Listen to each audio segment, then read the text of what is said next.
భూసార పరీక్ష పత్రాలు వచ్చాయి మనకి. భూసార పరీక్షకు మట్టి నమూనాను శాస్త్రీయ పద్ధతిలో తీసుకున్నాం.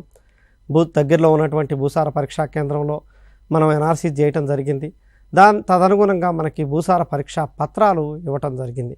ఆ పత్రాల్లో మనకు ప్రధానంగా చూసినట్టయితే ఏముంటాయంటే ఉదజని సూచి ఎంత ఉంది, అదేవిధంగా లవణాల శాతం అనేది ఎంత ఉంది, లభ్య నత్రజని, భాస్వరం, పొటాషు, అదేవిధంగా సూక్ష్మ పోషకాలైనటువంటి జింకు, బోరాన్, ఐరను, ఇనుము, అదేవిధంగా కాపరు, మ్యాంగనీస్ అనేవి ఎంత మోతాదులో ఉందనేది తెలుస్తూ ఉంటుంది.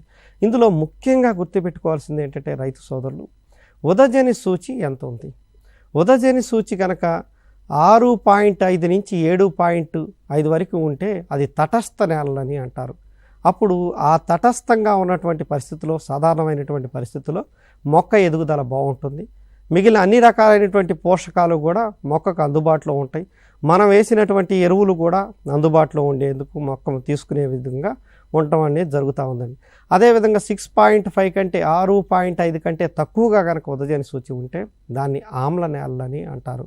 అదేవిధంగా ఉదజని సూచి 7.5 కాడి నుంచి మొదలు పెడితే 8.5 వరకు ఉంటే దాన్ని తెల్లచౌడు అని, 8.5 కంటే ఎక్కువగా ఉంటే దాన్ని నల్లచౌడు అని అంటారు. ముఖ్యంగా రైతు సోదరులు ఈ ఉదజని సూచి, అదేవిధంగా లవణాల శాతం అనేది ఎంత ఉందనేది కూడా గుర్తుపెట్టుకోవాలండి.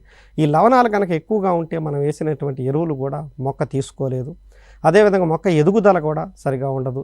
లభ్య స్థితిలో కొన్ని రకాలైనటువంటి పోషకాలు స్వతహాగా భూమిలో ఉన్నప్పటికీ కూడా అవి అందుబాటులో లేని స్థితికి అనేది మారుతూ ఉంటాయి.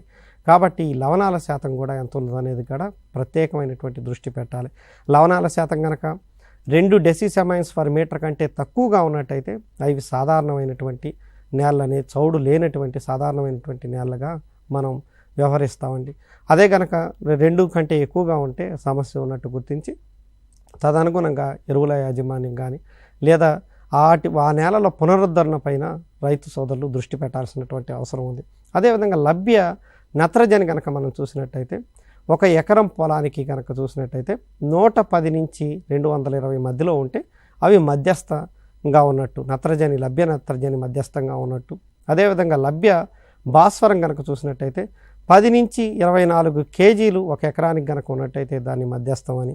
అదేవిధంగా లభ్య పొటాష్ కనుక చూసినట్టయితే 60 నుంచి 120 మధ్యలో కనుక ఉన్నట్టయితే అవి మధ్యస్థంగా ఉన్నట్టు మనం గుర్తించాలండి. ఈ మధ్యస్థంగా కనుక ఉన్నట్టయితే ఏదైనా పోషకం, లభ్య పోషకం, నత్రజని కావచ్చు, భాస్వరం కావచ్చు, పొటాష్ కావచ్చు, ఇవి మధ్యస్థంగా కనుక ఉన్నట్టయితే ఏదైతే పోషకాలను మనం శాస్త్రవేత్తలు సిఫార్సు చేస్తున్నారో ఆ సిఫార్సు చేసినటువంటి పోషకాలను ఆ విధంగా శాస్త్రీయ విధానంలో వేసుకోవాల్సినటువంటి అవసరం ఉంటుందండి. అదే కనుక ఏదైనా పోషకం ఉండాల్సిన దానికంటే తక్కువగా ఉందంటే, ఉదాహరణకు మనం చూసినట్టయితే నత్రజని మనం చెప్పుకున్నట్టు 110 నుంచి 220 మధ్యలో ఉన్నట్టయితే దాన్ని మధ్యస్థం అంటాం. 110 కంటే తక్కువగా ఉంది అంటే అది లభ్య స్థితిలో తక్కువగా ఉందని అర్థం. అప్పుడు ఏదైతే పోషకాలు సిఫార్సులు చేశామో దానికి 25 నుంచి 30% ఎక్కువగా అదనంగా వేసుకోవాల్సినటువంటి అవసరం ఉంది. అదేవిధంగా భాస్వరం ఉంది. భాస్వరం కనుక మనం చూసినట్టయితే 10 నుంచి 24 మధ్యలో ఉంటే మధ్యస్థం అన్నాం. అదే కనుక 24 కంటే ఎక్కువగా ఉంది అంటే దాన్ని 25 నుంచి 30% తగ్గించుకుని వేసుకోవచ్చు.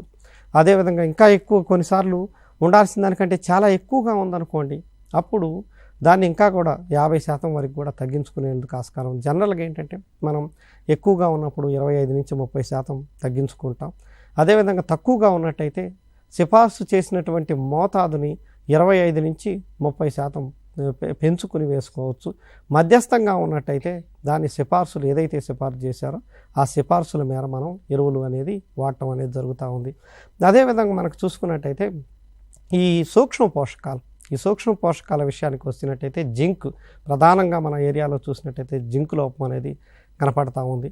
ఈ జింక్ కనుక 0.65 కనుక ఉన్నట్టయితే, పీపీఎంలు కనుక ఉన్నట్టయితే అది సాధారణ స్థాయి, లభ్య స్థాయి కింద మనం చెప్పుకుంటూ ఉంటాం.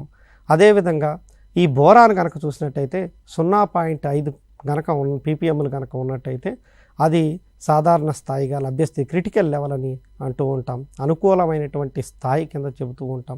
ఆ పరిస్థితిలో అది ఆ మోతాదులో కనుక ఉన్నట్టయితే లభ్యత అనేది చాలా ఎక్కువగా మంచిగా ఉంటుంది, మొక్క కూడా ఎదుగుదల కూడా బాగుంటుందని అర్థం. తర్వాత కనుక చూసినట్టయితే మనకి ఇనుము 4 పీపీఎంలు కనుక ఉన్నట్టయితే మంచిది. అదేవిధంగా మ్యాంగనీస్ కనుక చూసినట్టయితే 2 ppmలు కనుక ఉన్నట్టయితే మంచిది.